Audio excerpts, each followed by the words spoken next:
उसके 14 पद से लेकर के 30 पद तक, Matthew chapter 25 14 to verse 30. Anybody can read it. If Ajay Chhatri is there, he can read. क्योंकि उस समय मनुष्य की दशा है जिसने परदेश जाते समय अपने दासों को बुलाकर अपनी संपत्ति उनको सौंप दी। उसने एक को 5 तोड़े, दूसरे को 2 और तीसरे को 1, अर्थात हर एक को उसकी सामर्थ्य के अनुसार दिया और तब प्रदेश चला गया। तब जिसको 5 तोड़े मिले थे उसने तुरंत जाकर उससे लेन देन किया और 5 तोड़े और कमाए। इसी रीति से जिसको 2 मिले थे उसने भी 2 और कमाए। परंतु जिसको 1 मिला था उसने जाकर मिट्टी खोदी और अपने स्वामी के रुपए छिपा दिए। बहुत दिनों के बाद उन दासों का स्वामी आकर उनसे लेखा लेने लगा। जिसको 5 तोड़े मिले थे उसने 5 तोड़े और लाकर कहा, हे स्वामी, तूने मुझे 5 तोड़े सौंपे थे, देख मैंने 5 तोड़े और कमाए हैं। उसके स्वामी ने उससे कहा, धन्य है अच्छे और विश्वासयोग्य दास, तू थोड़े में विश्वास योग्य रहा, मैं तुझे बहुत वस्तुओं का अधिकारी बनाऊंगा, अपने स्वामी के आनंद में सहभागी हो। और जिसको 2 तोड़े मिले थे उसने भी आकर कहा, हे स्वामी, तूने मुझे 2 तोड़े सौंपे थे, देख मैंने 2 तोड़े और कमाए। उसके स्वामी ने उससे कहा, धन्य है अच्छे और विश्वासयोग्य दास, तू थोड़े में विश्वास योग्य रहा, तो तुझे बहुत वस्तुओं का अधिकारी बनाऊंगा, अपने स्वामी के आनंद में सहभागी हो। तब जिसको 1 तोड़ा मिला था उसने आकर कहा, हे स्वामी, मैं तुझे जानता था कि तू कठोर मनुष्य है, तू जहां कहीं नहीं बोता वहां काटता है और जहां नहीं छींटता वहां से बटोरता है। इसलिए मैं डर गया और जाकर तेरा तोड़ा मिट्टी में छिपा दिया। देख जो तेरा है वो ये है। उसके स्वामी ने उसे उत्तर दिया, हे दुष्ट और आलसी दास, जब तू ये जानता था कि जहां मैंने नहीं बोया वहां मैं काटता हूँ और जहां मैंने नहीं छींटा वहां मैं बटोरता हूँ, तो तुझे चाहिए था कि मेरा रुपया सरफारों को दे देता, तब मैं आकर अपना धन ब्याज समेत ले लेता। इसलिए वो तोड़ा उससे ले लो और जिसके दास पास 10 तोड़े हैं उसको दे दो, क्योंकि जिस किसी के पास है उसे और दिया जाएगा और उसके पास जो होगा, परंतु जिसके पास नहीं उसे वो भी जो है उसके पास है ले लिया जाएगा। और इस निकम में दास को बाहर के अंधेरे में डाल दो, जहां रोना और दांत पीसना होगा। Thank you brother. आइए हम प्रार्थना करें। हमारे सच्चे और जीवित परमेश्वर, जो दृष्टांत हमने अभी पढ़ा है प्रभु, मत्ती 25 अध्याय में से 14 से 30 पद, और साधारण तरीके से प्रभु आप दृष्टांतों के द्वारा अपने इन बातों को समझाए ताकि हम आत्मिक बातों को सीख सकें, आत्मिक शिक्षा प्राप्त करें।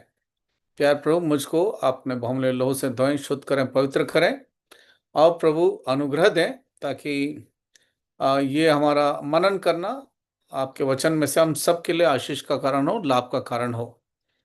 सबों को प्रभु आप अपने अनुग्रह में ढांप के रखें, और प्रभु हम सब अपने अपने समझ प्रभु इस दृष्टांत के द्वारा जो हमने सीखा हम बांट सकें बिना डर और भय के, ताकि हम सब मिल करके प्रभु गहराई से प्रभु हम इसके अर्थ को अपने आत्मिक जीवन के लिए प्रभु सीख सकें, ताकि हम ना ही सीखें बल्कि उसको हम अभ्यास भी कर सकें।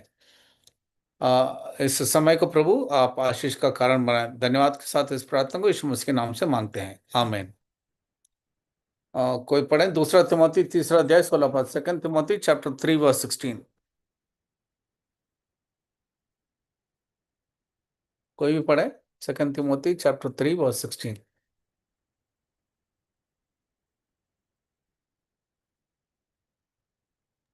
परंतु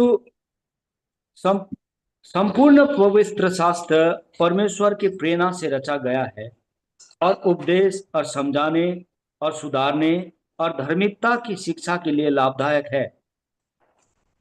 संपूर्ण पवित्र शास्त्र धार्मिकता के लिए और शिक्षा के लिए लाभ का कारण है। इसलिए प्रियो, चाहे जो कुछ भी हम पढ़ते हैं, समझते हैं, मनन करते हैं, वचन सुनते हैं, ये हमारे लिए कुछ ना कुछ आत्मिक लाभ का कारण हो, यही पवित्र शास्त्र में लिखा है। तो पहला तिमोथी 3:16 में, दूसरा तिमोथी 3:16 में। तो इसलिए हम चाहते हैं कि हम जब इसे मनन करते हैं कि हम अपने आत्मिक उन्नति और लाभ के लिए कुछ सीख सकें, समझ सकें। यह ऐसा कोई कहानी नहीं है, दृष्टांत नहीं है, बस हम पढ़ के जो है हम जो है गुम हो जाए, बल्कि इसमें जो आत्मिक शिक्षा प्रभु हमें देना चाहते उसको हम सीखने के लिए हम यत्न करें और समझ सकें। तो प्रभु हमें इस विषय में मदद करें, ताकि जो कुछ भी अब हम ध्यान करते हैं उसके द्वारा प्रभु हमें कुछ ना कुछ सिखा सकें। तो ये जो दृष्टांत है, इसी के समानांतर जो है हम कुछ और भी पढ़ते हैं, जो तकरीबन तकरीबन यही बातें हमें सिखाता है दृष्टांत। तो ये है, हम आप लिखने के लिए लिख सकते हैं, ताकि बाद में जो है आप इसको पढ़ें। लूका 17 अध्याय उसके 7 से 10। लूका 17 अध्याय उसके 7 से 10 को हम बाद में पढ़ सकते हैं तुलना करने के लिए, और फिर पढ़ें लूका 19 अध्याय 11 से 29 पद के लिए। ये सारे दृष्टांत जो है थोड़ा सा तुलना करके पढ़ने से हमें कुछ और अच्छी तरह से समझ आएगी ये बातें। और फिर एक और दृष्टांत है जो मिलता जुलता है, तो उसको भी हम अ, पढ़ के सीखने की कोशिश करेंगे, समझने की कोशिश करेंगे। यह है मत्ती 24 अध्याय 45 से 51, या लूका 12 अध्याय इसके 35 से 48। ये तीनों दृष्टांत को हम बाद में जो है हम पढ़ के सीखेंगे, इसके तुलना में कि प्रभु हमें क्या सिखाना चाहता है और क्या हम सीख सकते हैं। तो अभी हम फिलहाल इस मत्ती 25 अध्याय में 14 से 30 जो हमने लिखा देखा है उसको देखेंगे।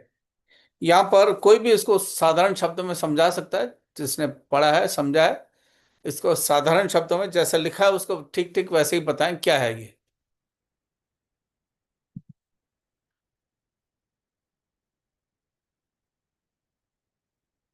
कोई भी बता सकता है, अपने शब्दों में बताएं जो आपने मत्ती 25 अध्याय में अभी पढ़ा है, 14 से 30।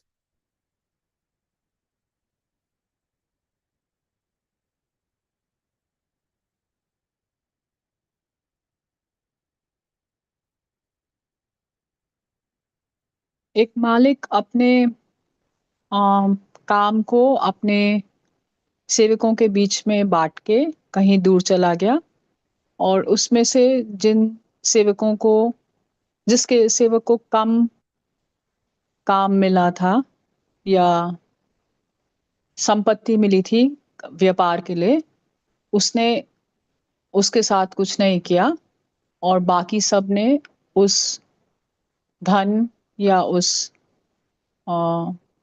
गिफ्ट को इस्तेमाल करके मालिक को प्रसन्न किया। बहुत ही साधारण शब्दों में बहन ने बताया कि मालिक ने जो है अपने नौकरों को बुला करके कुछ काम सौंपा। काम क्या सौंपा था, कुछ कुछ अलग अलग तोड़े दिए थे, किसी को 5, किसी को 2 और किसी को 1। और खास बात यह है कि उसमें लिखा है कि सबके अपने अ, खूबी के अनुसार, उनकी कुशलता के अनुसार, उनकी योग्यता के अनुसार। ये मालिक जानता था कि कौन कितना काम कर सकता है, कितना योग्य है, कितना सामर्थ्य है, कितना शक्ति है, कितना बल है, कितना परिश्रम कर सकता है, कितना लापरवाही करेगा, प्रभु सब जानता था। इसलिए जिसकी जैसी योग्यता थी, जिसकी जैसी कुशलता थी, जिसका जैसा अपना व्यवहार था या उसका चरित्र था, उसका गुण था, उसके हिसाब से प्रभु मालिक ने कुछ कुछ उनको वरदान दिए, दान दिए थे, ताकि उसका जो है उसका वो मल्टीप्लाई कर सकें, इस्तेमाल कर सकें और उसको जो है बढ़ा सकें। तो यहाँ पर जो खास बात है वो ये है कि मालिक सबको जानता है। अपने तमाम नौकरों को, उसके नीचे जितने काम करते हैं, सबसे परिचित है नौकर, स्वामी। तो स्वामी से कोई मतलब ये नहीं कह सकता था कि हमें नहीं जानता है करके, क्योंकि वो जानता था, इसलिए उसने एक को 5, एक को 2 और एक को 1 ही दिया था उसने अपना लेन देन करने के लिए। और ये बहुत जरूरी है समझना कि ये हर एक को जब स्वामी कुछ काम देता है तो उसको आवश्यकता है कि उसका जरूर उसको बढ़ाने के लिए उसके मन में लगन हो, इच्छा हो, एक प्रकार का भूख हो कि मालिक ने मुझे काम दिया है, मुझे जरूर उसका कुछ इस्तेमाल करने की आवश्यकता है, और इसका मुझे कुछ और मल्टीप्लाई करने की आवश्यकता है, उसको मुझे और बढ़ाने की आवश्यकता है। और बहुत लंबे समय के बाद मालिक वापस आया और फिर उसने हिसाब किताब किया कि किसको जितने दिए थे जरा मेरे को हिसाब दो। तो ये भी याद रखने की आवश्यकता है, जब मालिक काम देता है तो हिसाब भी लेता है, यूं ही नहीं छोड़ देता है कि काम दिया और फिर भूल गए चले गए ना। बहुत लंबा समय हो चुका और कब आएगा इसका कोई गारंटी नहीं था, लेकिन अचानक से आ गया। जब आया तो उसको हिसाब लेना था सबसे, और सबसे हिसाब लिया। तो सबसे पहले एक जो 5 तोड़े वाला आया था वो दौड़ दौड़ करके आया। उसने बड़े खुशी के साथ मालिक से कहा, मेरे को आपने 5 दिए थे, मैंने इसको 10 कर दिया। जो 2 जिसको मिले थे वो कहता, आपने 2 मुझे दिए, मैंने 4 कर दिया।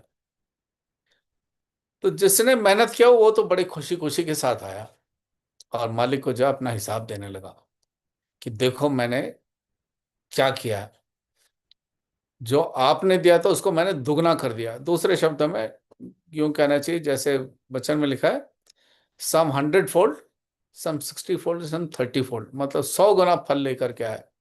5 का 10 मतलब 100 गुना हो गया, 2 का 4 100 गुना। लेकिन जो एक जिसको मिला था उसने जो है उसको जा करके जमीन में गड्ढा खोद करके गाड़ दिया। हम्म। और गड्ढा खोद करके गाड़ तो दिया, वो तो कोई बात नहीं, लेकिन वो मालिक के विषय में क्या कहता है उसको देखने की आवश्यकता है कि वो मालिक के विषय में क्या कहता है। वो कहता है मैं जानता था मालिक को। हम्म। मालिक के विषय में कहता है,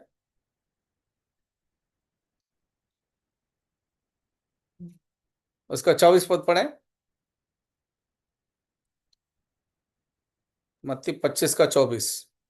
तब जिसको एक तोड़ा मिला था उसने आकर कहा, हे स्वामी, मैं तुझे जानता था कि तू कठोर मनुष्य है। तू जहाँ कहीं नहीं बोता वहाँ काटता है, और जहाँ नहीं छींटता वहाँ से बटोरता है। हम्म। अब 5 तोड़ा वाला भी जानता था मालिक को, 2 तोड़े वाले भी जानता था मालिक को, और 1 तोड़ा वाले कहते मैं तो जानता था। जानने वाले व्यक्तियों में जानने में कोई कमी नहीं थी, तीनों में, तीनों की तीनों जानते थे। पर कमी इस बात की थी उसके अपने व्यक्तिगत जिम्मेदारी में। उसने अपनी जिम्मेदारी नहीं निभाया। उसने सोचा कि मैं सीधे सीधे कह दूंगा तो बड़ा कठोर स्वामी है, जहां तो बोता नहीं है वहां तो काटना चाहता है। हम्म। और जहां तूने बीज नहीं बिखेरा वहां से तू चाहता है कि तेरी कटनी हो। कहता है मैं डर गया था। हम्म। और जा करके मैंने उसे तोड़े को जो है जमीन में खोद करके रख दिया। और फिर मालिक को कहता है देखो उसका उसका उसका डिठाई को, उसका अपने कठोरता को। वो मालिक को कहता है देखो वहां पर है। हम्म। जो तुमने मुझे दिया था वो मैंने वहां गाड़ के रखा है, वहां सुरक्षित है। तो ऐसा नहीं कि स्वामी नहीं जानता था अपने नौकरों को, सेवकों को। उसने स्वामी ने भी उसको उत्तर दिया। उसको उत्तर क्या दिया, 26 पद में पढ़े, 26 और 27 पद। उस उसके स्वामी ने उसे उत्तर दिया, हे दुष्ट और आलसी दास, जब तू ये जानता था कि जहां मैं नहीं बोया वहां मैं काटता हूँ, और जहां मैंने नहीं छीटा वहां से मैं बटोरता हूँ, तो तुझे चाहिए था कि मेरे रुपया सरफासों को दे देता, तब मैं आकर अपना धन ब्याज समेत ले लेता। हाँ, तब उसने कहा तू दुष्ट है और आलसी है। तो परमेश्वर के घर में दुष्टता का और आलसीपन का कोई जगह नहीं है। प्रभु के लोगों में जो उद्धार पाए हुए लोग हैं उनके पास ये गुण बिल्कुल ही जो है ग्रहण योग्य नहीं है, दुष्टता और आलसीपन। हमें इस बात से बड़ा ध्यान देने की आवश्यकता है कि ये दुष्टता और आलसीपन प्रभु की दृष्टि में ग्रहण योग्य नहीं है। लेकिन प्रभु चाहता है कि हमें एक उदाहरण हो। इफिसियों की पत्री 5 अध्याय 15 से 17 पढ़ें। इफिसियों की पत्री 5 अध्याय 15 से 17। इसलिए धन्य है, ध्यान से देखो कि कैसी चाल चलते हो, निर्बुद्धियों के समान नहीं पर बुद्धिमानों के समान चलो, अवसर को बहुमूल्य समझो क्योंकि दिन बुरे हैं। वर्तमान में हमें इस दृष्टांत से सीखने की आवश्यकता है कि हमें बुद्धिमानी से अपने समय का सदुपयोग करने की आवश्यकता है। We should all use our time with the wisdom as wise people. बुद्धिमानी के साथ अपने समय को इस्तेमाल करने की आवश्यकता है। हमारा समय कैसे कैसे खराब होता है, हम में से कुछ बता सकते हैं? हम सभी के सभी जो है एक अपना समय बिताते हैं। समय खराब कैसा होता है, कोई बता सकता है?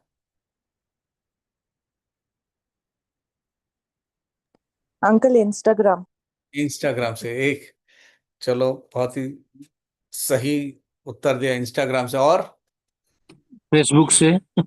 फेसबुक से। और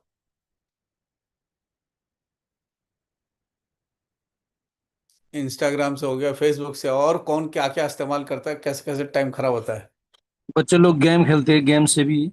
हाँ, बच्चे लोग गेम खेलते हैं और गेम खेलने से माँ बाप का फोन लेकर के, मोबाइल लेकर के खेलते रहते हैं। उनको छीन लेने से रोते हैं और दुनिया भर का जो है वो नाटक करते हैं। और यूट्यूब से। यूट्यूब से। और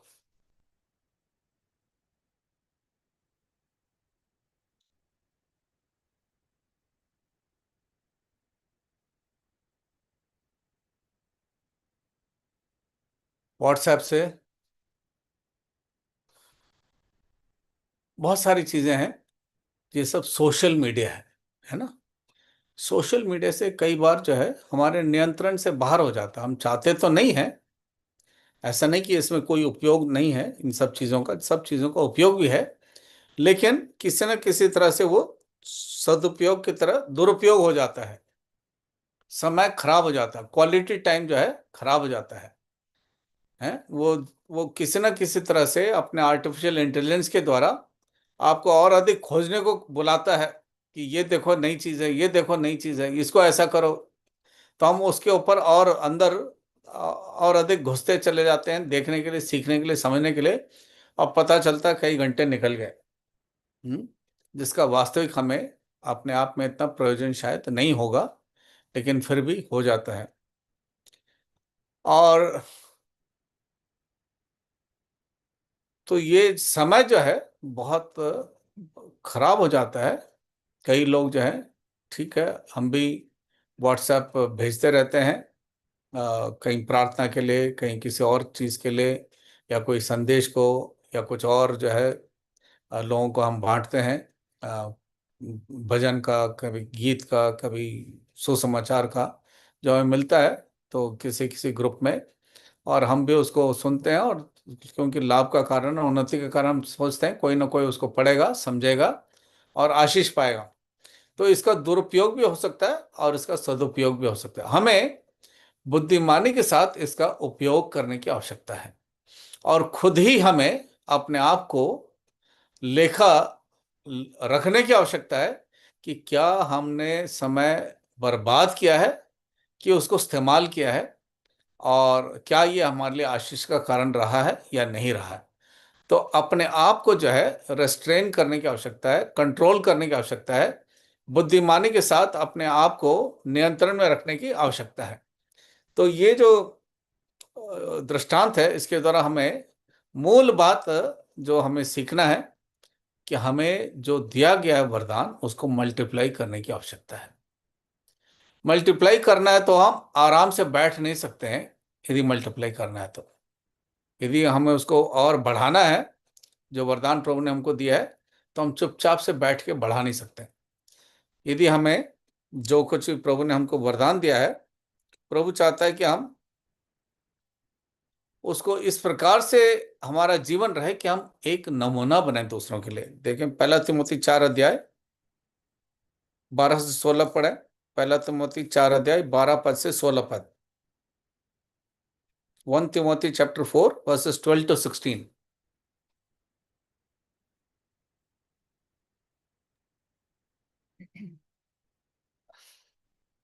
कोई तेरी जवानी न समझने पाए, पर वचन और चाल चलन और प्रेम और विश्वास और पवित्रता में विश्वासियों के लिए आदर्श बन जा। जब तक मैं ना आऊं तब तक पढ़ने और उपदेश देने और सिखाने में लौलीन रहे। उस वरदान के प्रति जो तुझ में है और भविष्यवाणी के द्वारा प्राचीनों के हाथ रखते समय तुझे मिला था, निश्चिंत मत रहे।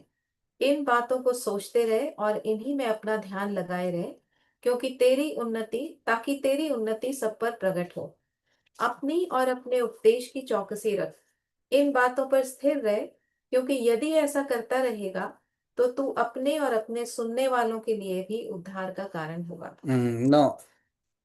Now let us see verse 16। 16 पद को कोई पढ़े। अपनी और अपने उपदेश की चौकसी रख, इन बातों पर स्थिर रहे, क्योंकि यदि ऐसा करता रहेगा तो तू अपने और अपने सुनने वालों के लिए उद्धार का कारण होगा। You will save yourself, and with whom you are fellowshipping, you will save them also.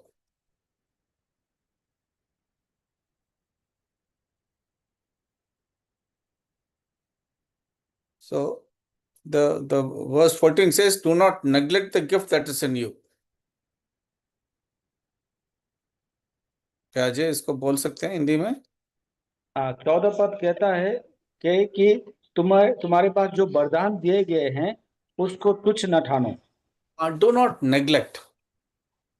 उसको जो वरदान है उसको जो प्राचीनों के द्वारा हमें दिया गया उसको तुच्छ मत ठानो। First of all, you should try to understand what is the gift given to you। पहली बात हमें ये जानना है कि हमें क्या वरदान प्रभु ने दिया है। That itself takes a long time to understand। लेकिन ये समझने में हमें थोड़ा लंबा समय लग सकता है। But once you understand, लेकिन जब आपको ये समझ आ जाएगा, you should not neglect it। आप उसको तुच्छ नहीं ठानना है। Or in other words, the Lord says that keep on continuing, first of all, to know what is your gift, and then after knowing what is your gift, do not neglect that gift, put it into use। और जब पहले तो आप आपका वरदान क्या है उसको ढूंढो, आप पता करो, और जब आपको पता चले आप उसको उपयोग में लाओ, उसको तो क्या करो। If you continue to do it, then you will save your own self। अगर आप ऐसा करते रहोगे तो आप अपने आप को बचा लोगे। Just as the Lord said, continue to pray, otherwise you will enter into temptation। जैसे प्रभु ने कहा कि प्रार्थना करो, नहीं तो आप परीक्षा में पड़ोगे। Similarly, over here, if you do not continue in the gifts given to you, you will lose the reward। जैसे कि यहाँ पे कहते हैं कि जब आपको जो वरदान जो मिला है, अगर आप उस पे नहीं किया करते तो आप इनाम को गुमा लोगे। So it says, right from the beginning says, do not despise your youth। इसलिए शुरू में कहता है अपने जवानी को तुच्छ मत समझो, Be an example और आप उदाहरण के कारण बनो। in word, in conduct, in love, in spirit, in faith and in purity। और वचन पे, चाल चलन पे, प्रेम पे, विश्वास पे और पवित्रता पे। You should meditate on all these aspects। अब इस बातों को आप गौर करके जानो। That you should be example to believers in the word।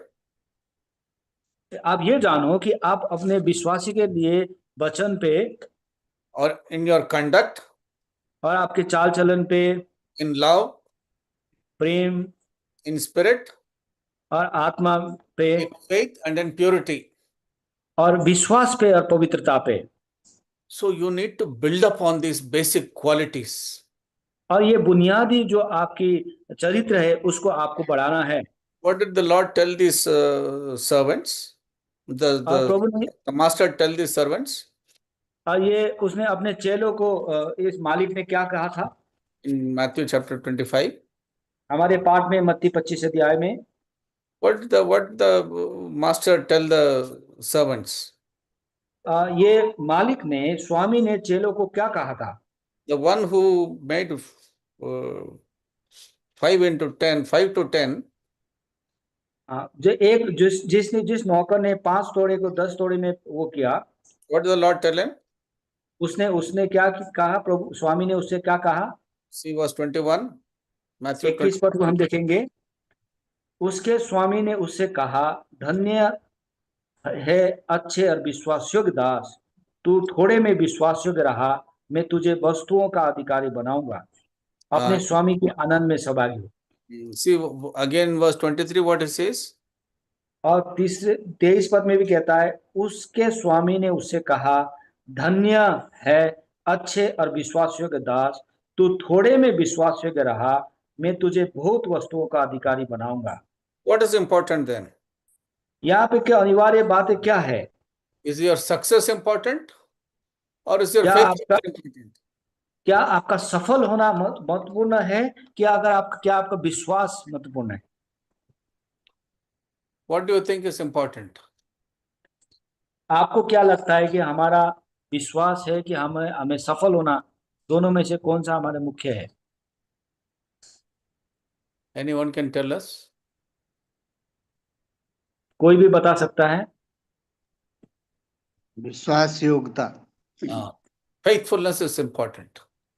विश्वास योग्यता महत्वपूर्ण है। See in 1 Corinthians chapter 4 verse 2. पहले कोरिन्थी 4 अध्याय के 2 पद।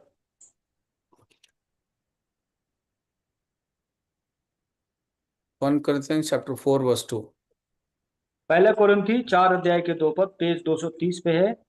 फिर यहाँ भंडारी में ये बात देखी जाती है कि वो विश्वास योग्य हो। So what is seen? In क्या a देखी जाती है? faithfulness. विश्वास योग्यता। So we are all stewards of whatever God has entrusted to us. प्रभु ने हमें व्यक्तिगत रूप में भंडारीपन सौंपा है। What is the stewardship He has given us? हमारे भंडारी का काम जो प्रभु ने क्या दिया है? He has given us time. उन्होंने समय हमें दिया है। For time is given to everybody. समय हर किसी को दिया गया है। All of us have 24 hours. हम सबके पास 24 घंटे का समय है। Now this time we need to handle it wisely. और इस समय को हमें बड़े सतर्क से इसको इस्तेमाल करना है। We need to be faithful. हमें विश्वास योग्य रहना है। Not successful but faithful. अब सफलता होना अनिवार्य नहीं, लेकिन विश्वास योग्य होना पहला मुख्य उद्देश्य है। So the Lord has given you time. प्रभु ने हमें समय दिया है। The Lord has given you some talent. और प्रभु ने आपको कुछ गुण भी आपको दिया है। वरदान दिया. He has given you some talent. आपको कुछ वरदान भी प्रभु ने दिया है। Now you have to discover what is that talent is. और आपको ये पता लगाना है कि आपका वरदान प्रभु ने जो दिया है वो क्या चीज है। Like Joanna said that after baptism, mother said that the Lord will give you some gift. जैसे भाई जोयना ने बोला, बपतिस्मा के बाद माँ ने बोला कि आपको कुछ गिफ्ट दिया जाएगा। The elders will pray for you, laying their hands upon you, and the Lord will give you some gift. प्राचीन आपके सर पे हाथ रख के बपतिस्मा के बाद जब प्रार्थना करेंगे तो प्रभु स्वयं आपको कुछ वरदान देंगे। You will have to discover, Lord, what is that gift you have given to me? और आपको ये पता लगाना है कि प्रभु जो आपने उस समय मुझे वरदान दिया वो क्या था। You keep on attending the house of God. जब आप स्वयं प्रभु के घर में लगातार आते रहते हैं, You will keep listening to the word of God. जब प्रभु के वचन को आप लगातार सुनते रहते हैं, Then there are so many responsibilities in the house of God. बहुत सारे काम प्रभु के घर में होता है। So somebody, some senior, some elder brother, somebody might call you and ask you to do something. कभी आपके कोई प्राचीन Elder brother, senior brother church में कलीसिया में आके फोन करके आपको कुछ कह के बोलते हैं कि आप ये काम करो। And now the choice is yours to refuse or to do it. और आपके पास ये है कि आप उसको नकारते हो या उसको करते हो। It depends on you as to how you take it, आप उसको किस तरह से लेते हो, आप मना करते हो या करते हो, आपके ऊपर है। or whether you give some excuse. और आप उसके का बहाना बहाना बना देते हो। But if you keep on listening and you're obedient to the senior servants of God, लेकिन जब तक हम प्रभु को सुन के, आपने जो प्रभु के सेवक हमारे ऊपर रखे गए हैं, आप उनका आप आज्ञाकारी बनते हो, slowly and steadily the Lord will help you to understand what is your gift. Aahista Aahista प्रभु आपको बोलता है कि आपका वरदान क्या है, And then that gift should be utilized. और वो वरदान प्रभु के काम में आपको लगाना है। And then the more you give yourself into utilizing the gift, जितना ही ज्यादा आप उस आपका वरदान को काम पे प्रयोग में लगाते हो, you will save your own self. और आप अपने आप का उद्धार के कारण बनते हो, You will बचाते हो। protect yourself. Sorry, You will protect yourself. और अपने आप को सुरक्षित रखते हो। See what does it talk about a lazy man? Proverbs 26 verse 15. ये आलसी मानुष के बारे में नीति वचन 26 अध्याय के 15 पद क्या कहता है, देखते हैं। 26 अध्याय के 15 पद, ये पेज नंबर 797 पे है। आलसी अपना हाथ थाली में तो डालता है, परंतु आलस के कारण कौर मुंह तक नहीं उठाता। So a lazy man is sometimes so lazy that he would not even take his hand to his mouth. आलसी मनुष्य कभी इतना आलस बन जाता है कि वो आलसपन के कारण अपना हाथ मुंह तक नहीं उठाता। We need to be careful. हमें सतर्क रहना है। Lord has given us all the things that is required for us. हमें जो चीज हमें चाहिए था, वो सारा कुछ प्रभु ने हमें दिया है। So whatever the Lord tells us, we need to be obedient. इसलिए प्रभु हमें जो कुछ कहता है उसके लिए हमें आज्ञाकारी बनना है। So even if you are faithful in the least that is given to you, अगर छोटी से छोटी बात को जो आपको दिया गया, अगर उसमें हम विश्वासयोग्य पाए जाएं, you will be entrusted even greater responsibility. और उसके बाद आपको और भी ज्यादा काम दिया जाएगा। Luke chapter 16 verse 10. लूका 16 अध्याय के 10 पर, लूका 16 अध्याय के 10 पर, पेज नंबर 112। जो थोड़े से थोड़े में सच्चा है वो बहुत में भी सच्चा है, और जो थोड़े से थोड़े में अधर्मी है वो बहुतों में भी अधर्मी है। So in small things and little things, the Lord wants you to be faithful. इसलिए ये थोड़े चीज पे, छोटे चीज पे प्रभु चाहता है कि हम उस पे विश्वास योग्य रहें। So the Lord help us that as we read this parable again, जैसे हम इस दृष्टांत को दोबारा हम पढ़ते हैं, till we come to the next Friday meeting, when we keep reading and meditating, अगले फ्राइडे मीटिंग तक जब हम आएंगे, तब तक हम इस पर मेडिटेट जब करते हैं, अध्ययन करते हैं, let us understand Lord and ask the Lord, Lord, what is my gift? इसलिए हम समझे और प्रभु से प्रार्थना करें कि प्रभु तूने क्या वरदान मुझे दिया है। If you not understand anything much, आपको ज्यादा कुछ समझ में नहीं आता हो, remember the Lord has given you time. आप ये ध्यान रखें कि प्रभु ने आपको समय जरूर दिया है, And with that time, you have to use it for God's glory. और वो समय को आपको प्रभु के महिमा के लिए प्रयोग में लाना है। You can spend time in prayer, आप उस समय को आप प्रार्थना में व्यतीत कर सकते हैं, pray for the church need, और आपको मंडली की आवश्यकता के लिए आप उस समय को कर सकते हैं प्रयोग, pray for the people in the church, और कलीसिया के लोगों के लिए आप उस समय को प्रार्थना करके उपयोग कर सकते हैं, pray for children who are studying, और उस बच्चे के लिए प्रार्थना करके जो पढ़ रहे हैं उनके लिए आप कर सकते हैं, pray for those who are sick, और जो बीमार हैं उनके लिए आप प्रार्थना कर सकते हैं, pray for the work in the church, कलीसिया के कामों के लिए आप प्रार्थना कर सकते हैं, so you can spend your time in prayer. और आप प्रार्थना में आप समय व्यतीत कर सकते हैं। Spend your time in reading and meditating on the word of God. परमेश्वर को वचन पढ़ने और अध्ययन करने में आप अपना समय को उपयोग कर सकते हैं। Try to think and write for yourselves, what is it I can do with the time I have? और आप इस तरह लिखिए, आप पर्ची बनाएं कि आप उस समय जो आपके पास है उसका कैसे आप उपयोग कर सकते हैं। And then slowly and slowly the Lord will help you. और इस तरह से आहिस्ता आहिस्ता प्रभु आपकी सहायता करेगा। See where all the people of God, men of God have used their time. आप देखें कि पहले हमारे परमेश्वर के जन सेवक सेविका ने कैसे अपने समय को प्रभु में उपयोग किया। Learn from one another. एक दूसरे से हम सीखें। The best part of a servant of a child of God's life is जो परमेश्वर के जो बच्चे के जीवन में सबसे महत्वपूर्ण जो चीज जो है, see 2 Timothy chapter 4, 2 तिमोथी 4 अध्याय, read verse 7 and 8. 2 तिमोथी 4 अध्याय 7 और 8। 2 तिमोथी 4 अध्याय 7 और 8, पेज नंबर 296। मैं अच्छी कुश्ती लड़ चुका हूं, मैंने अपनी दौड़ पूरी कर ली है, मैंने विश्वास की रखवाली की है, भविष्य में मेरे लिए धर्म का वो मुकुट रखा हुआ है जिसे प्रभु जो धर्मी और न्याय मुझे उस दिन देगा, और मुझे ही नहीं वरन उन सब को भी जो उसके प्रकट होने को प्रिय जानते हैं। So we all should be able to say at the end of our life, or others should be able to tell about us that we have fought a good fight.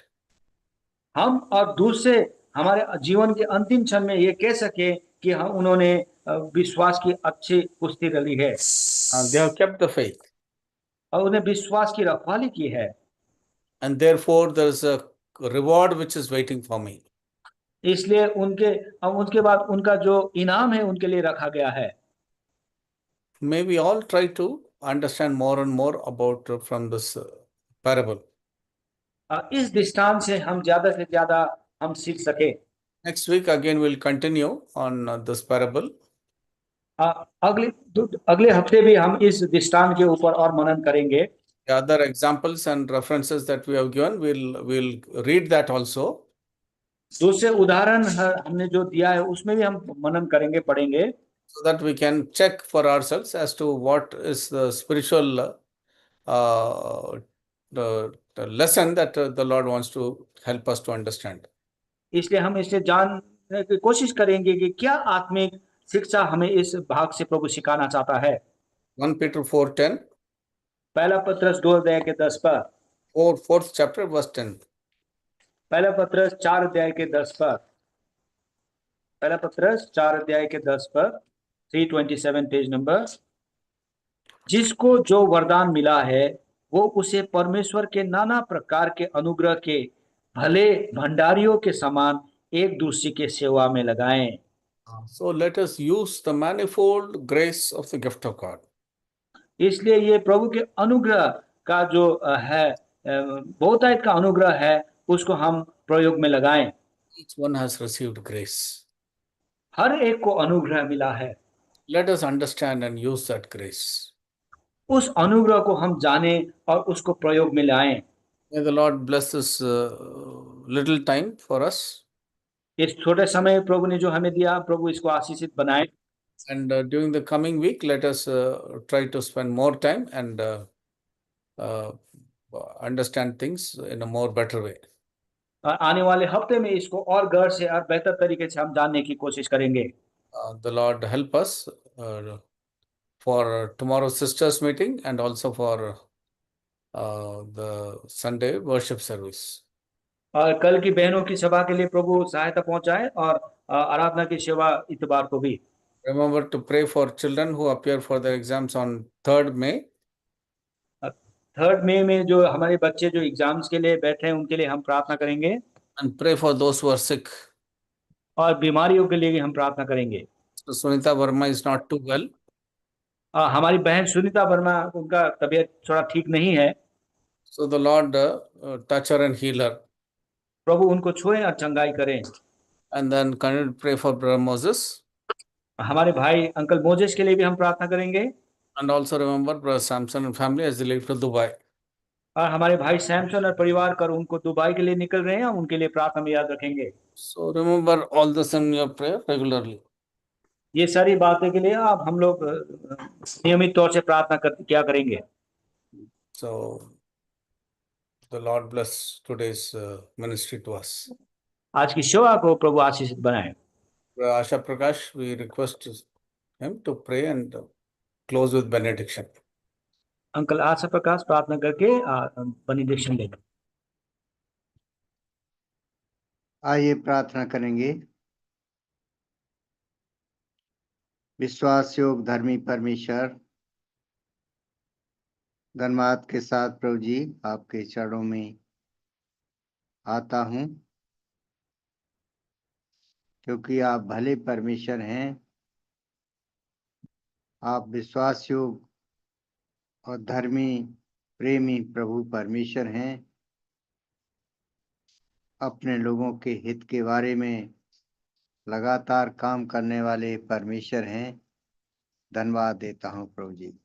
ऐसे परमेश्वर को पा करके प्रभु जी मैं और हम धन्य हुए हैं, जिसकी दया की दृष्टि हम पर होने पाई।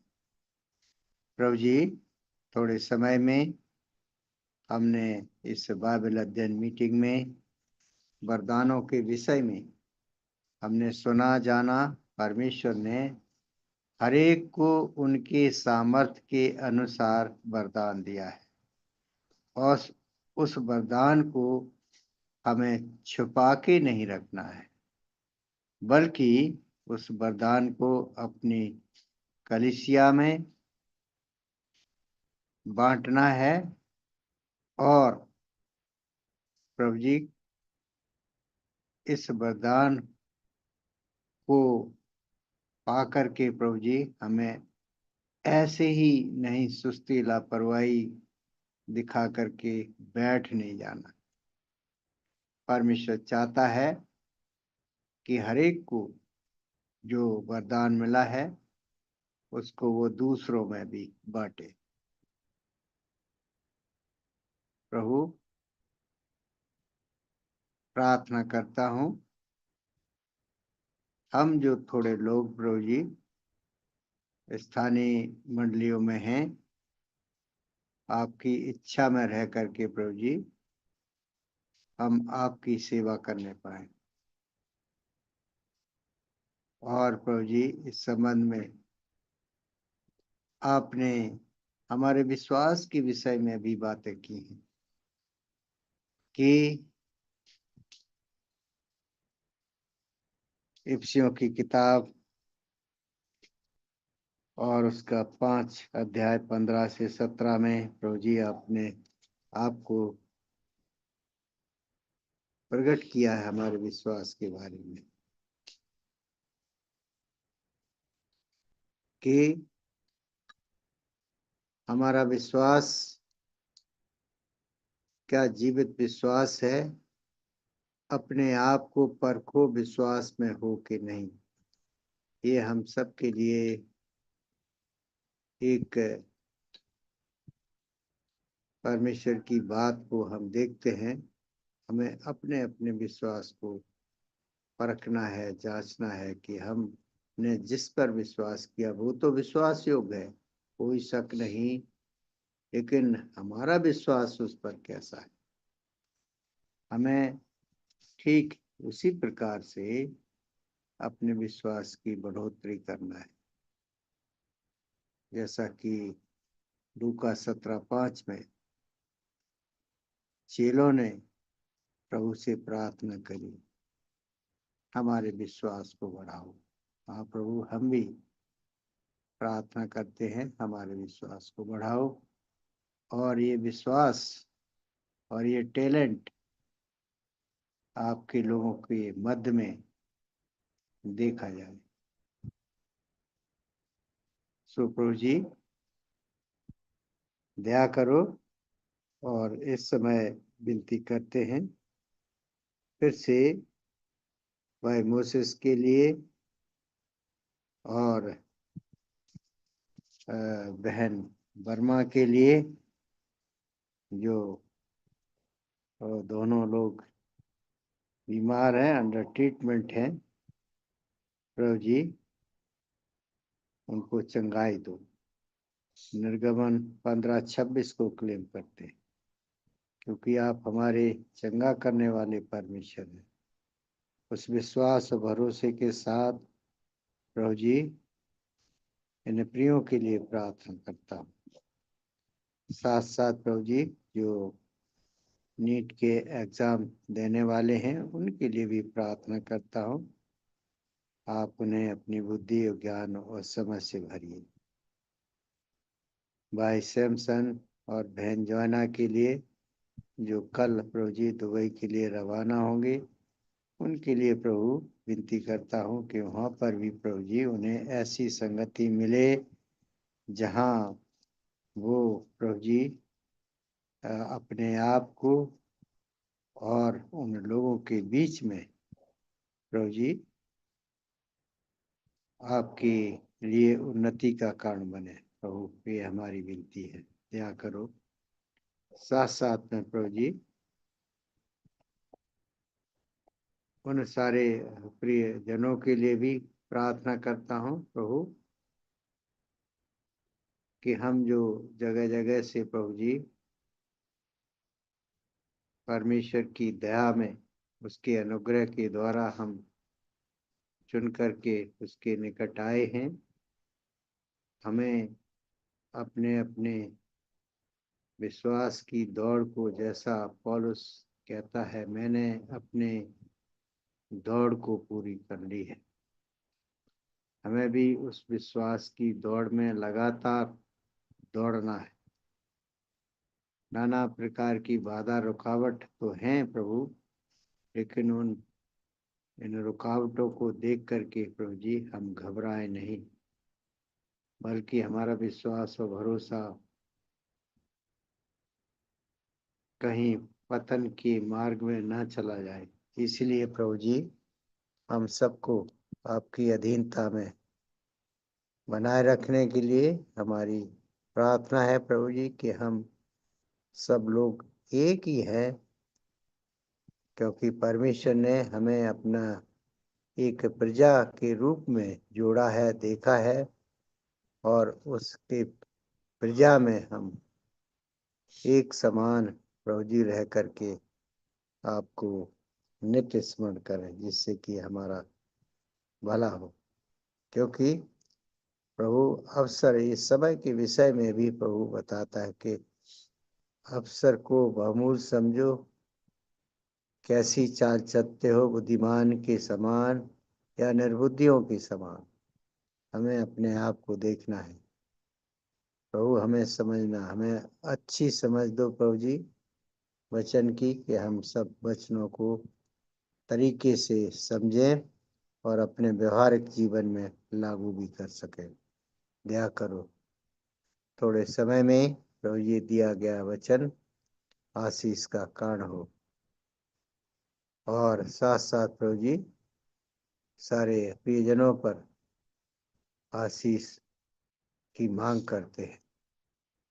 बाकी के समय को प्रभु जी आपके चरणों में रखते विनती बड़े विश्वास साथ मसीह नाम से मांगता हूँ, आमीन।